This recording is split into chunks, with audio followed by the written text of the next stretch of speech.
An old man started playing Billy Joel, Piano Man, in a luxury hotel lobby, and the guests were getting visibly annoyed. Then Billy Joel himself walked through the front doors. Now, I want you to picture this for a second. It's a cold Friday evening in Midtown Manhattan, December 2018, the kind of night where people rush indoors without really looking at anyone around them. The hotel lobby is glowing with warm yellow light, marble floors, brass luggage carts, a Christmas arrangement near the reception desk that probably cost more than most people's monthly rent. Business travelers are checking in with tired faces. A wedding party is drifting in from the bar. A family near the elevators is arguing quietly about room keys and dinner reservations. And over by the far wall, beneath a chandelier the size of a small spaceship, sits an elderly man at a black baby grand piano. His name is Martin Costello. He's 72 years old. His suit is clean but shiny at the elbows, the kind of suit that has clearly lived a long life. His white shirt collar is slightly frayed. His reading glasses sit low on his nose. The veins in his hands stand out like cords beneath the skin, and his knuckles are swollen from arthritis. His hair is thin and silver, combed carefully back as if routine is one of the few luxuries he still controls. To most of the guests moving through that lobby, Martin looked like exactly what they assumed he was. A tired old hotel pianist hired to fill the silence. Part of the furniture, another bit of background atmosphere to be tolerated while they waited for their keys and their cocktails. But here's the thing about Martin Costello that nobody in that lobby understood. This man didn't just know how to play Piano Man. He understood it in a way that only someone who had spent a lifetime in rooms full of lonely strangers possibly could. And what happened over the next 10 minutes would turn that elegant hotel lobby into the kind of place people talk about for years afterward. Because sometimes all it takes is one song, one voice, and one person who decides to actually listen. If you're already pulled into this story, do me a quick favor. Hit that subscribe button and leave a thumbs up on this video. It genuinely helps us keep bringing you stories like this, and trust me, you are going to want to stay for the moment everything changes. Now, to understand why that performance hit so hard, you need to know who Martin Costello was long before he ever sat down at that hotel piano. Martin grew up in Astoria, Queens in the 1950s, the second of 4 children in a family that never had much money but always had noise. His father worked on loading docks by the East River. His mother did alterations out of the apartment and sang old standards while she sewed. There was no grand piano in the house, no expensive lessons, no carefully managed musical future. What there was, however, was an old upright in the basement of their parish hall. It had chipped wood, sticky keys, and a sustained pedal that only worked when it felt like cooperating. Most kids ignored it. Martin practically lived at it. He would sit there after school for hours, picking out melodies by ear, playing the same phrases over and over until they felt right in his fingers. He couldn't read music properly at first. He didn't need to. He listened, remembered, and repeated. By the time he was in his late teens, Martin was playing church events, small weddings, local bars, anywhere that would let him sit at a piano for a little while. He never had the swagger of a rock star, and he never wanted it. He liked rooms. He liked people. He liked watching a tired face soften when the right melody found it. That became his life. Throughout his 20s and 30s, Martin played lounges in Queens, restaurants in Long Island, hotel bars in New Jersey, and once in a while, those fatting Catskills venues that still clung to a certain kind of old New York glamour. He backed singers who forgot their own lyrics. He played anniversary dinners, wakes, engagement parties, and Christmas banquets. He learned how to read a room within 30 seconds. If the crowd wanted Sinatra, he gave them Sinatra. If they wanted Nat King Cole, they got Nat King Cole. If they wanted to sing too loudly after their third drink, Martin smiled and found the key they were least likely to ruin. And when Billy Joel exploded in the 1970s, Martin paid attention immediately. Not because Billy Joel was flashy. Because Billy Joel wrote about people Martin recognized. Bartenders, waitresses, men who laughed too loudly because they didn't want anyone to see how sad they were. Women staring into their drinks like they had left a better version of themselves somewhere far behind. Billy Joel's songs sounded like the rooms Martin had been playing his whole life. Especially Piano Man. Now, if you know anything about that song, you know it wasn't written as some polished arena anthem. Billy Joel wrote it out of his own experience playing at the Executive Room in Los Angeles in the early 1970s, when he was performing under the name Bill Martin. The people in that song were real. The loneliness in it was real. The whole reason the song still lands after all these years is because it understands something uncomfortable about human beings. Most people in a room are carrying more than they let on. Martin knew that instinctively. Maybe that's why he never played Piano Man like a party trick. He played it like testimony. But life, as it tends to do, got heavier. Martin married a school secretary named Elaine when he was 30. They had one daughter. For years, things were modest but stable. He played music at night, taught a few students during the day, and brought home enough to keep the lights on. It was never glamorous. It was never easy, but it was a life. Then the work started drying up. Lounge gigs disappeared. Restaurants switched to playlists.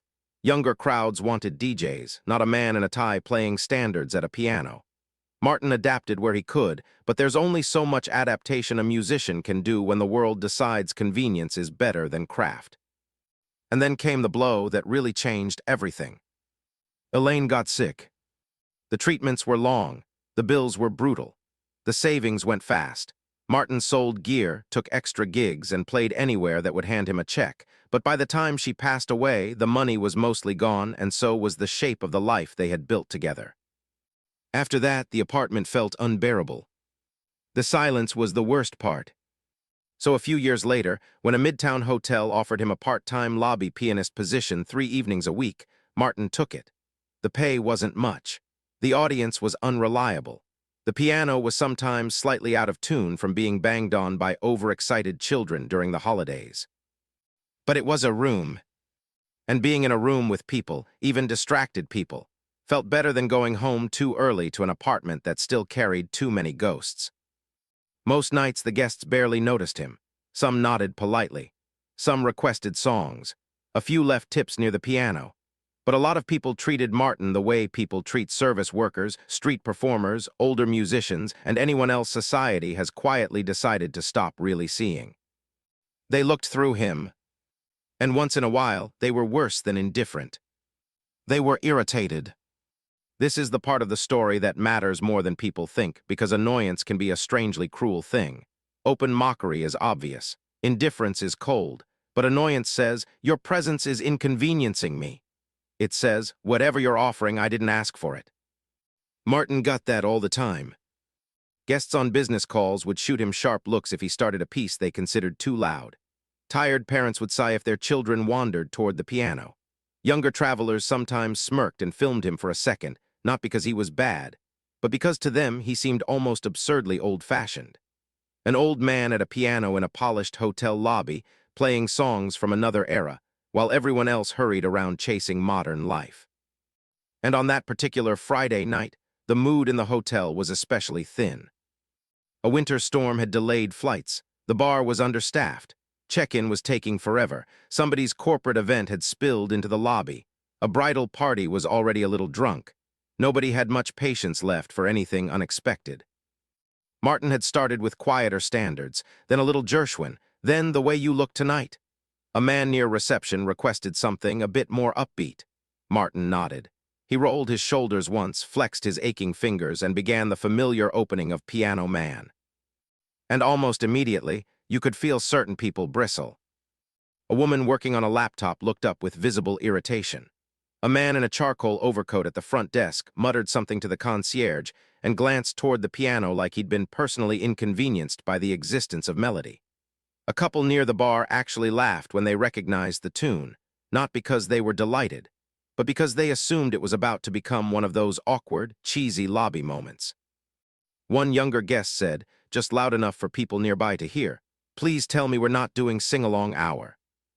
Martin heard it. Of course he heard it. Musicians hear everything. But he kept playing, because that's what professionals do. And because Martin Costello had spent too many years learning how to keep his face calm while people made decisions about his worth before they had really listened to a single note. The first verse drifted through the lobby.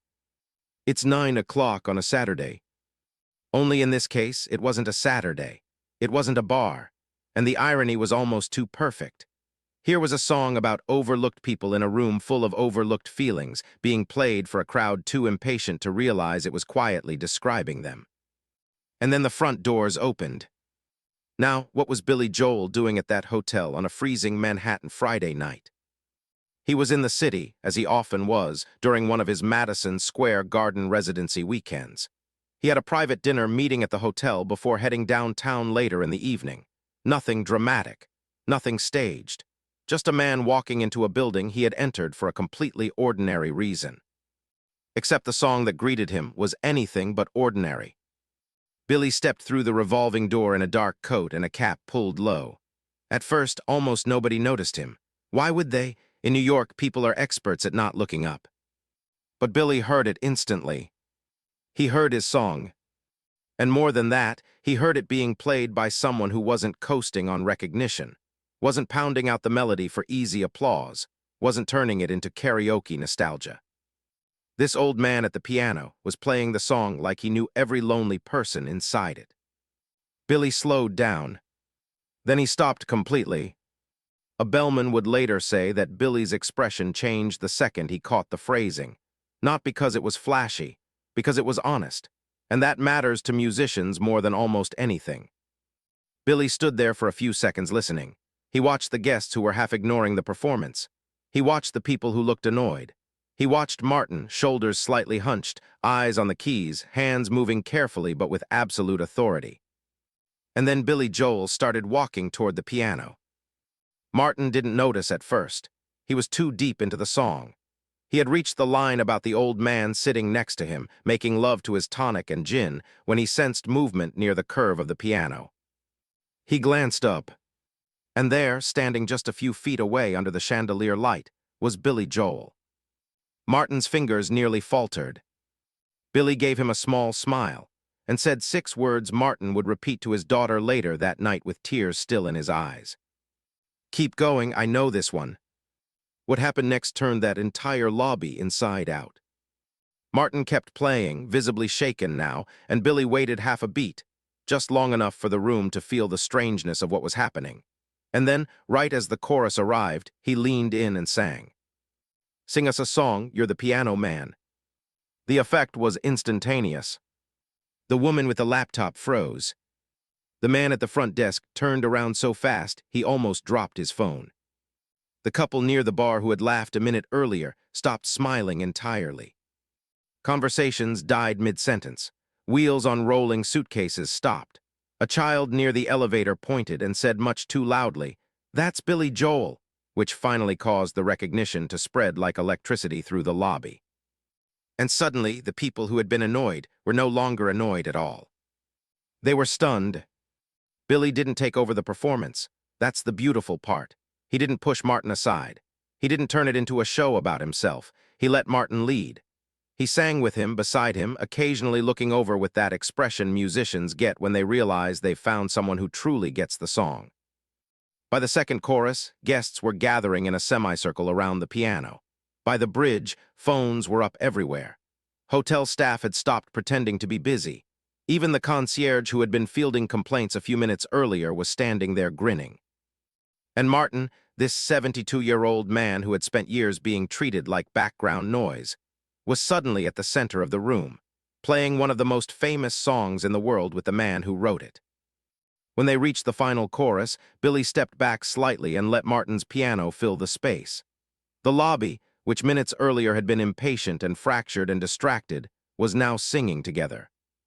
Not perfectly, not elegantly, but wholeheartedly. And when the last note finally settled into the marble and glass and winter air of that hotel, there was a beat of complete silence. Then the place erupted. Applause, cheering, laughter. A few people actually crying. One of the bartenders was clapping so hard he nearly knocked over a tray. The annoyed businessman in the charcoal coat was now applauding like his life depended on it. The same guests who had wanted the music lowered were suddenly begging for one more song. But the most powerful moment wasn't the applause. It was what happened right after. Billy turned to Martin and held out his hand. "What's your name?" he asked. "Martin," he said, still trying to process reality. "Martin Costello." Billy nodded. "Martin," he said, "you didn't play that like a hit, you played it like you meant it. And if you understand anything about music, you understand how enormous that compliment actually is. Because technique is one thing, recognition is another. But when the person who wrote a song tells you that you understood its heart, that's something different. That's not flattery. That's validation at the deepest possible level. Then Billy looked out at the crowd, all those guests who had spent the last 15 minutes rushing, complaining, scrolling, judging. And he said something that several people in that lobby remembered afterward almost word for word. That song is about people in rooms exactly like this one. Next time somebody sits down to play, listen for a minute before you decide they're just background. The whole lobby went quiet again. Because he was right. Painfully right. In that one sentence, Billy Joel managed to say what the entire moment had already exposed. The problem had never been the music. The problem was the audience. Or more specifically, the habit all of us have of assuming we already know what matters before we've really paid attention. Now, a lot of stories like this would end right there, with the surprise, the applause, the viral clip, and the perfect emotional finish. But what makes Martin Costello's story stick is what happened afterward. One of the hotel staff had filmed most of the performance. By the next morning, that shaky little lobby video was being shared all over social media. People loved the celebrity surprise element, obviously. But that wasn't the only reason it spread. It spread because you could actually see the room change. You could watch indifference turn into attention in real time. Martin's daughter called him the next day in tears. Former students reached out. A local station asked to interview him. Guests who had been in the lobby that night posted about how embarrassed they felt for nearly missing the moment, because they had been too distracted, too tired, or too quick to dismiss the old man at the piano. And Billy's team, according to people close to the hotel, later invited Martin and his daughter to a Madison Square Garden soundcheck. Not for publicity, not for some big staged campaign, just as a gesture of respect from one piano man to another. Martin kept playing after that, not because he suddenly became famous, not because he thought one magical night had transformed him into something he was, but because that was never really the point. He had always been a musician. The crowd had simply needed help realizing it. That's why this story lands so hard, not just because Billy Joel walked into a hotel lobby at the perfect moment, not just because an old pianist got his due, but because the whole thing carries a truth that is a little uncomfortable and very human. We are all capable of walking past something beautiful because it arrives in a form we don't immediately value. We do it with people. We do it with talent. We do it with kindness. We do it with age.